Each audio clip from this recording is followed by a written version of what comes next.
What if America's most decorated combat soldier didn't die because of bad weather at all? What if the crash that scattered twisted aluminum through a Virginia forest was the final, carefully rehearsed act in a plot as invisible as the clouds that swallowed his wings? Stay with me, because by the time we retrace the doomed flight of Audie Murphy, every neat paragraph in the official report will unravel like a loose thread in an old uniform, and you'll begin to wonder how many answers were quietly slipped into a filing cabinet and left to rust. And if heroes can vanish behind redacted pages, what hope is there for lesser names? Audie Leon Murphy arrived on a blistering June morning in 1925, just as a heat wave baked Hunt County, Texas, into a patchwork of cracked earth and shimmering mirages. The rail line whistle that signaled sunrise felt louder than church bells. Even roosters crowed with a rasp. The Murphy homestead looked less like a farmhouse and more like a weather-beaten shed the wind had forgotten to blow over, its tar paper roof sagging under the weight of every thunderstorm it had ever survived. Inside, 12 children shared straw-filled mattresses and learned that someone else's snores could be a lullaby if you were tired enough. Their mother, Josie Bell, patched overalls until candlelight surrendered to dawn, then hoed cotton until her palms blistered. Their father drifted in and out like summer dust. The kids never knew when he might disappear again, only that supper grew thinner each time he did. On long evenings, the Murphy children sat on the porch, counting passing Model T Fords, trying to guess each driver's fortune. Audie, seventh in line, polished his battered rifle stock with bacon grease and promised one day he'd replace it with real walnut and a box of shells that hadn't been patched with wax paper. He kept a pocket-sized Sears catalog folded to the sporting goods page, studying pictures of rifles the way other boys studied baseball cards. But pneumonia swept the county the way dust storms did, and Josie Bell, Audie's North Star, coughed herself thin and still. 16-year-old Audie buried her in a pine box, hacked from cedar that smelled too sweet for grief, and watched his father vanish for good. The tiny home fell silent, except for the growl of empty stomachs. If dirt roads can break a boy, those dusty miles only tempered him. His classmates would later swear they remembered the exact moment his eyes stopped belonging to a child. War offered an exit, or at least a different battlefield. News of Pearl Harbor crackled from the radio like live wire, and Audie jogged 10 miles to the nearest recruiter, sweat freezing at his collar even in a Texas December. The Navy measured him, frowned, and suggested vitamins. A Marine sergeant snorted, "Son, we need men, not matchsticks." So Audie drank milk by the quart, stuffed fishing sinkers into his pockets, and forged a birth certificate with the help of an older sister whose steady handwriting masked shaky nerves. On the 30th of June, 1942, the Army finally said yes, stamping his fate in black ink. If boot camp saw a runt, the front lines were about to meet a storm that carried its own thunder. Sicily was Audie's baptism by fire and fever. Malaria rattled his bones, but he refused evacuation, staggering through dust with an M1 carbine, whose front sight he'd filed to shave ounces. He'd taken to scratching hash marks in a pocket notebook, one for every day he cheated death. Before Christmas, the margins were black with tallies. At Salerno, he shot 2 snipers from a bell tower after crawling an irrigation ditch on his belly. An officer wrote, "Murphy moved like smoke," while another swore he could see the boy's pulse beating in his neck like a drum.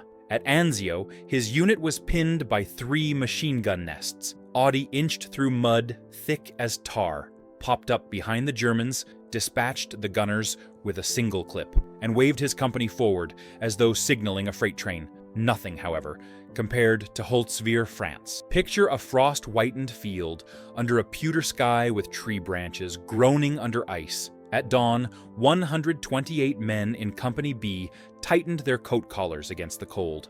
By noon, 109 were casualties. The snow looked like spilled chalk mixed with rust. Audie ordered the survivors to pull back, then climbed atop a flaming tank destroyer, manned a .50 caliber gun so hot it blistered his palms, and fired into the advancing Germans until the barrel glowed cherry red.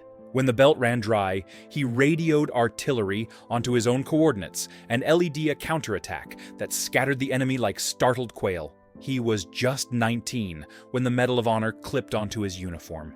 Journalists called him fearless. He corrected them, whispering, "I was afraid every minute." If bullets couldn't stop him, nightmares volunteered for duty. Parades thundered, bands played, but nighttime was a silent war. Audie slept in a dry bathtub because the porcelain walls felt like a foxhole. He claimed the echo of dripping faucets sounded like mortar rounds falling just out of range. He paced the porch at 2 a.m., cigarette smoke curling around a Colt automatic tucked in his waistband, not because he feared burglars, but because memories stalked closer than any thief. Doctors called it battle fatigue.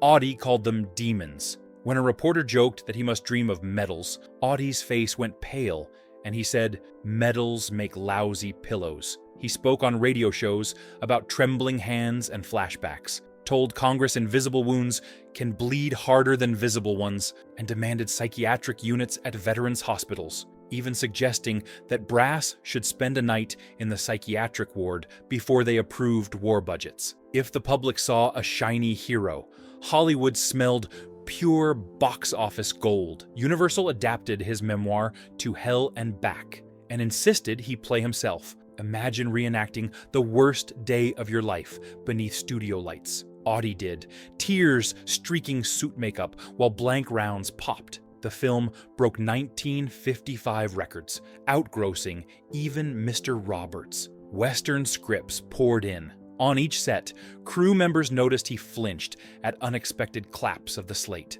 Directors called him the kid who sells courage, but Audie refused cigarette endorsements, explaining, "I won't sell lung poison to boys who look up to me." He wrote country songs, Shutters and Boards climbed the Billboard chart, and raced quarter horses on a California ranch where the sunrise smelled of hay instead of cordite. Yet darkness kept the same soundtrack of distant gunfire. If cameras loved him, real life lurked between takes, waiting to ambush with a rattling medicine bottle or the metallic click of a neighbor's gate on a windy night. Marriage offered love and fractures. Actress Wanda Hendricks wed the legend in 1949 and divorced him 2 years later, telling friends his sleepwalking felt like living beside a fuse that never stopped hissing. She once found him kneeling in the kitchen at 3 a.m., whispering tactical coordinates into a cold phone receiver. 4 days after the ink dried, Audie married Pamela Archer,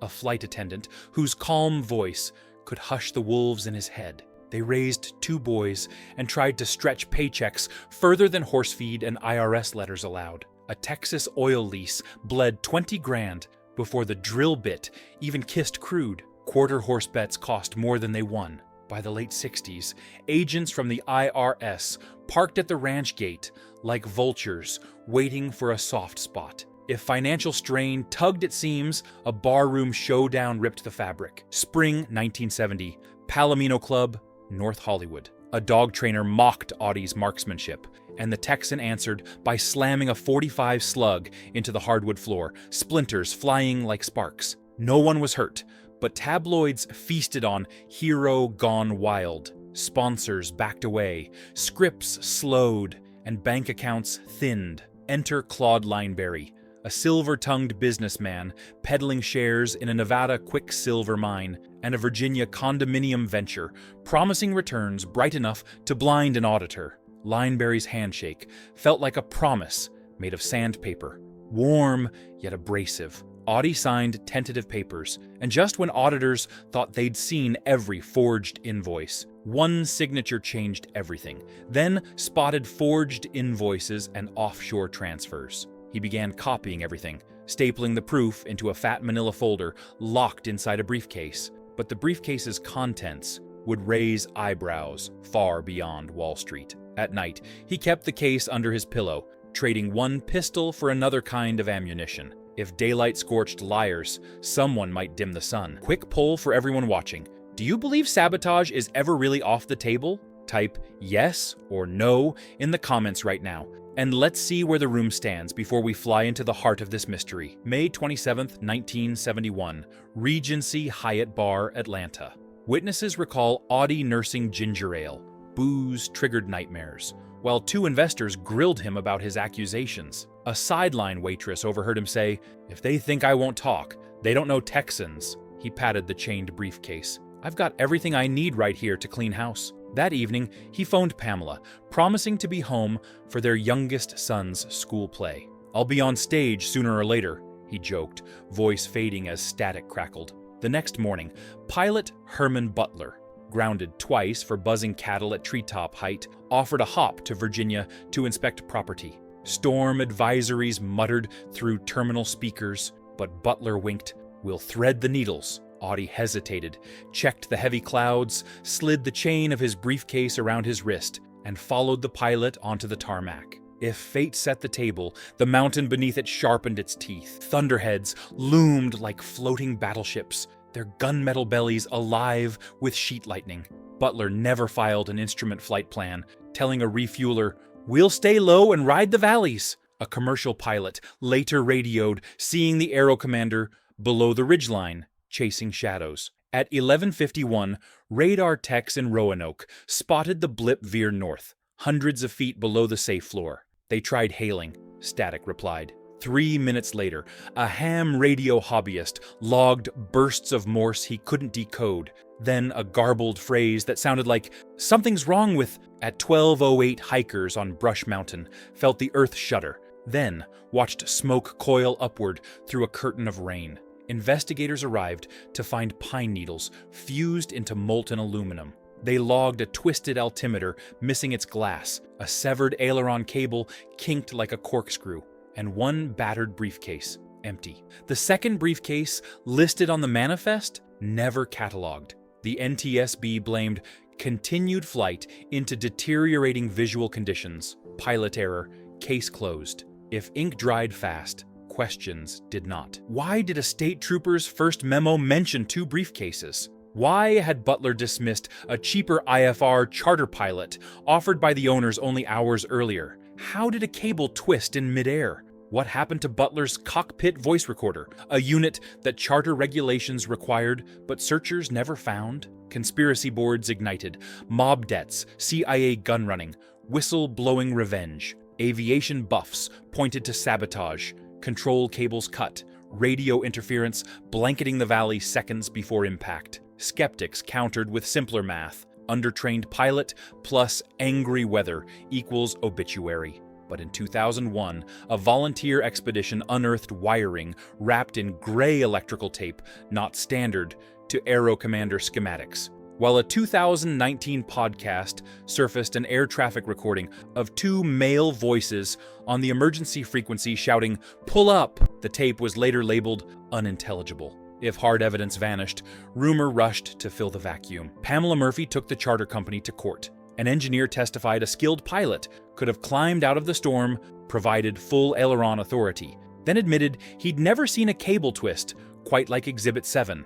Jurors awarded $2.5 million for negligence. Pamela used part of the settlement for scholarships benefiting children of PTSD veterans. Audie would rather train minds than collect monuments, she said. Yet, she never stopped asking how her husband's briefcase landed 30 yards beyond the debris field. Doors sprung, contents gone. She kept the mangled briefcase in a cedar chest, scenting the metal with lavender sachets to mask the lingering reek of burned fuel. Monuments came anyway.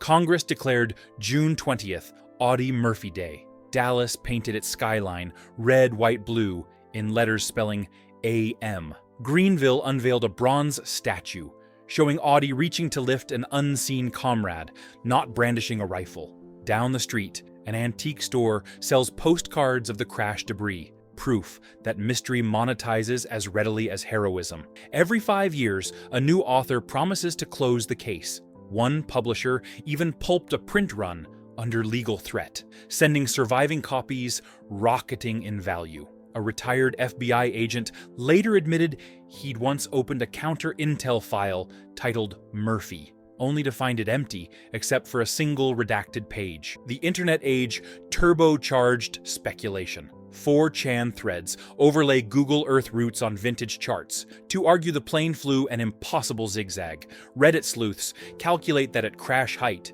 The Aero commander had 30 seconds of glide, enough, they claim, for a mayday that never came, while pilots counter that downdrafts can yank wings faster than fingertips find a mic. A YouTube channel mapping fatal flight paths animated Murphy's last minutes, video garnering millions of views before lawyers issued takedown notices. Truth wobbles in those thermals, unable to gain lift, yet refusing to go down entirely. Even so, Audie's legend marches on. Spielberg cited to hell and back as inspiration for Captain Miller's quiet steel in Saving Private Ryan. TikTok mashups of wartime newsreels titled Audie versus Anxiety rack up millions of views. Teenage gamers quote his Medal of Honor citation for motivation during esports tournaments. At the Hunt County Museum, school children tap buttons to hear a Christmas letter he recorded from France. If the war lets me home, I'll never complain about Texas heat again.